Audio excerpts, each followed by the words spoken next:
बिस्मिल्लाहिर्रहमानिर्रहीम। अब adaptation of receptors पढ़ते हैं। तो इस तरह है ना, जब हम किसी फार्म हाउस में जाते हैं एनिमल से, तो वहाँ पर गोबर की बहुत ज़्यादा बदबू होती है, तो हम बहुत डिस्टर्ब हो जाते हैं। लेकिन बाद में हम वहाँ चाय भी पी रहे होते हैं, लेकिन हमें कोई फ़र्क नहीं पड़ता। ये क्यों? कि हमारा जो रिसेप्टर्स है वो अपना स्टिमुलस को इग्नोर करती है। हमारे जो नोज़ में रिसेप्टर्स जैसी है, इसी तरह अगर किसी फैक्ट्री में हम जाए तो पहले में हमें वहाँ का शोर बहुत एनॉय करता है, लेकिन बाद में हम उसके साथ एडजस्ट हो जाते हैं। ये है एडाप्टेशन ऑफ रिसेप्टर। अब जो रिसेप्टर्स अपने स्टिमुलस को जब उसको बार बार मिलता है, जिस तरह हम स्मेल में बैठे थे तो बार बार स्मेल की जो स्टिमुलस थी वो हमारे रिसेप्टर्स एक्टिवेट कर रहे थे, तो फिर रिसेप्टर ने इग्नोर किया।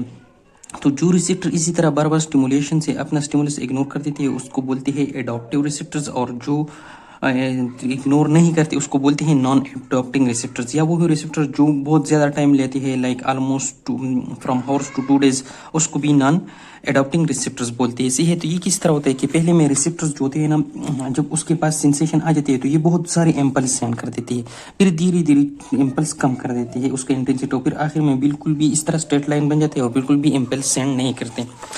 अब इस पैराग्राफ में देखें, ये जो है ना, ये इस ग्राफ पर इम्पल्स पर सेकंड जो सेंस करती है, मतलब जो एक्शन पोटेंशियल प्रोड्यूस करते हैं रिसेप्टर, वो सेंट्रल नर्वस सिस्टम को, और यहाँ पर टाइम है। जो पेसिनियन कार्पसल्स होते हैं, प्रेशर रिसेप्टर्स जो होते हैं ना, वो क्या करते हैं इन 1/100th ऑफ सेकंड में क्या करते हैं अपनी इम्पल्स फ्रॉम 250 to 0 ले आती है। सही है। फिर दूसरी नंबर पर जो हेयर रिसेप्टर्स होते हैं, जो कि हमारे बेंडिंग ऑफ हेयर की मैकेनो टच जो है ना क्या करते हैं उसको रिसीव करते हैं, वो फिर ऑलमोस्ट 1 सेकंड में क्या करती है फ्रॉम 250 to 0 तक अपना इम्पल्स ले आती है, मतलब एडॉप्ट हो जाती है। लेकिन कुछ non adopting receptor like muscle spindle receptor और जॉइंट कैप्सूल ये डेज लेती है। इसके अलावा जो हमारे बेरो रिसेप्टर्स होती है अरोटिक और कैरोटिड साइनस में, वो क्या करते हैं वो भी ऑलमोस्ट 2 days लेते हैं। तो ये क्या है, ये नॉन एडॉप्टिंग रिसेप्टर्स है। और ये बात भी है, जो बेरो रिसेप्टर्स होती है वो फुली एडॉप्ट नहीं होती कभी भी। सही है।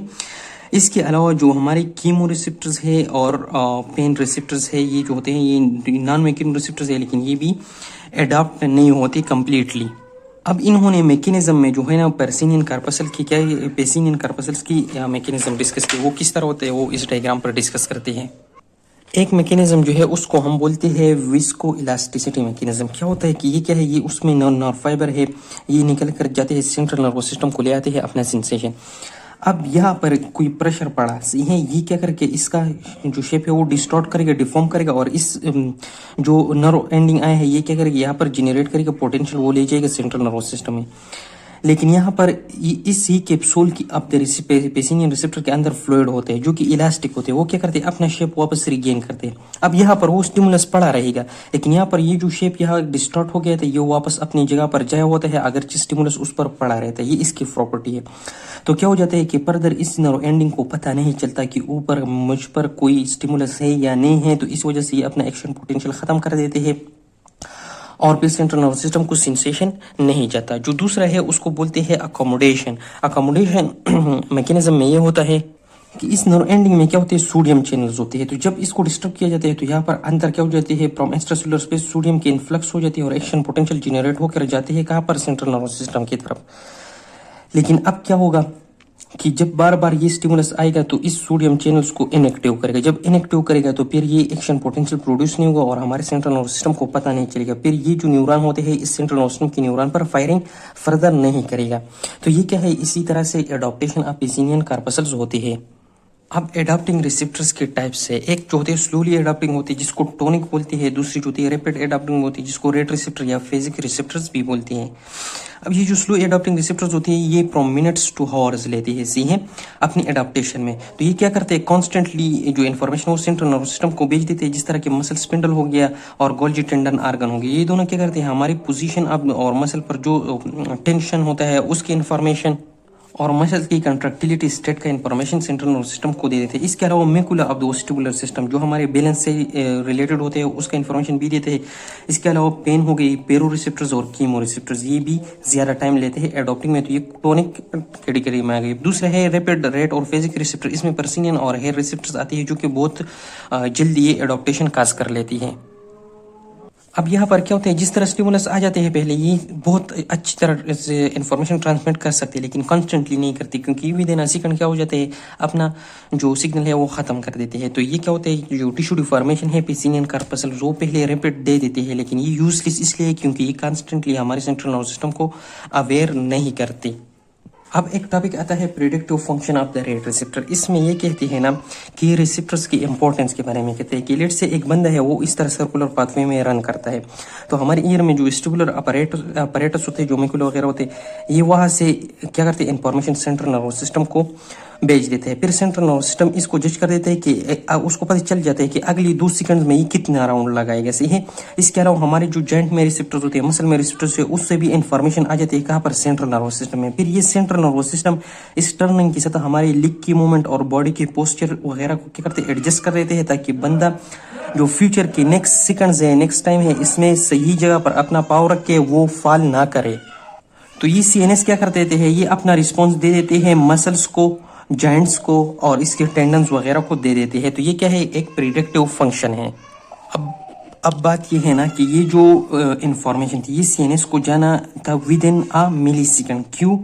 क्योंकि यहाँ पर फिर बंदा गिर जाता है, तो इसलिए यहाँ पर फास्ट पाथवे चाहिए, हमें फास्ट फाइबर्स चाहती है जो इसको सीएनएस को ये information within no time ले जाए। अब कुछ सेंसेशन ऐसे होते हैं लाइक इचिंग पेन हो गया, ये वाले सेंसेशन जो होते हैं, ये अगर जल्दी ना जाए तो ये फर्क नहीं करता, इसलिए उनके लिए फिर स्लो फाइबर्स होते हैं, स्लो नर्व फाइबर्स होते हैं।